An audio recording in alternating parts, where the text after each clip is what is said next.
আমরাও কোনো এক সময় শিক্ষার্থী ছিলাম। আর আমরা যখন শিক্ষার্থী ছিলাম তখন আমাদের যারা শিক্ষাগুরু আছেন, সম্মানিত শিক্ষাগুরুদেরকে আমরা দেখলে অনেক দূর থেকে খুব আতঙ্কে থাকতাম। একটা ভয় ভীতি হতো যে শিক্ষক আসতেছে কিভাবে তাকে সালাম দিব, কিভাবে শিক্ষককে মর্যাদা দিব।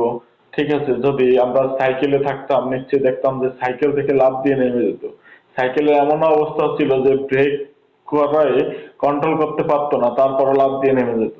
তো মাঝে মাঝে আমাদের কিছু শিক্ষক আমাদেরকে সম্মান করে এই বলতো যে একটা সময় তোমরা যখন এভাবে আমাদেরকে দেখে সাইকেল থেকে লাফ দিয়ে নামতে যাও তখন হয়তো ব্রেক কন্ট্রোল না হলে কিন্তু তুমি উপুড় হয়ে পড়ে বিভিন্ন ক্ষয়ক্ষতি হতে পারে। অতএব তুমি যদি দেখো এরকম পরিস্থিতি হয় তাহলে তুমি সাইকেল থেকে সালাম দিও, কিন্তু এরকম রিস্ক নিও না।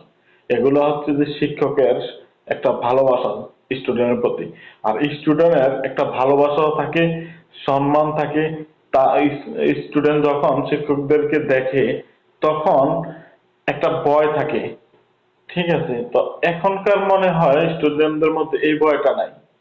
কারণ স্টুডেন্টদের মাঝে যদি এখনকার এই ভয়টা থাকতো তাহলে স্টুডেন্টরা কখনো শিক্ষকদের গায়ে হাত তোলা কিংবা শিক্ষকদেরকে জোর করে বিভিন্ন কিছু আদায় করা, শিক্ষকদেরকে বিভিন্নভাবে অসম্মান করা, এই জিনিসগুলো হতো না।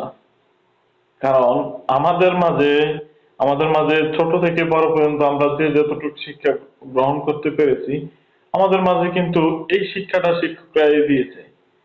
আর এই শিক্ষকরা, একটা শিক্ষক হতে বহুত কষ্টের ব্যাপার। কারণ আমি যদি একটা অফিসে কাজ করি, আমার অফিস ডিপার্টমেন্টের কাজ থাকতে পারে, এটাই স্বাভাবিক। আমার সাথে যে জিনিসটা হয় এটা খুব সামথিং, আমার যে প্রেশার হয় এটা খুব সামথিং একটা প্রেশার। কিন্তু শিক্ষকের কিন্তু অধিক পরিমাণে প্রেশার নেয়। সেই প্রেশার আমাদেরকে অনেক টাইমে কন্ট্রোল করতে পারে না। আমাদেরকে যদি বলে এটা করো, আমরা ওইটা করে থাকি। শিক্ষকরা কিন্তু এগুলো মাথায় নিয়েই কিন্তু আমাদেরকে মানুষ করার চেষ্টা করে। তো এই সমস্ত শিক্ষকদেরকে আমরা সবসময় সম্মান দিতে চেষ্টা করি এবং সম্মান দিব, এটাই আমাদের প্রতিজ্ঞা হওয়া উচিত।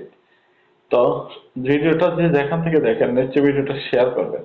শেয়ার করে প্রত্যেকটা স্টুডেন্ট ভাই বোনদেরকে দেখার সুযোগ করে দিবেন। আর প্রত্যেকটা শিক্ষক যারা আছেন তাদেরকে আমরা সম্মান করতে চাই। তারাও যেন আমাদেরকে ভালোবাসা দিয়ে আগলে রাখে, এটাই আমার চাওয়া পাওয়া থাকবে শিক্ষকদের কাছে। আর আমি অলওয়েজ শিক্ষকদেরকে সম্মান করে মা বাবার আসনে রেখেই তাদেরকে ভালোবাসতে চাই। আল্লাহ হাফেজ, সবাই ভালো থাকবে।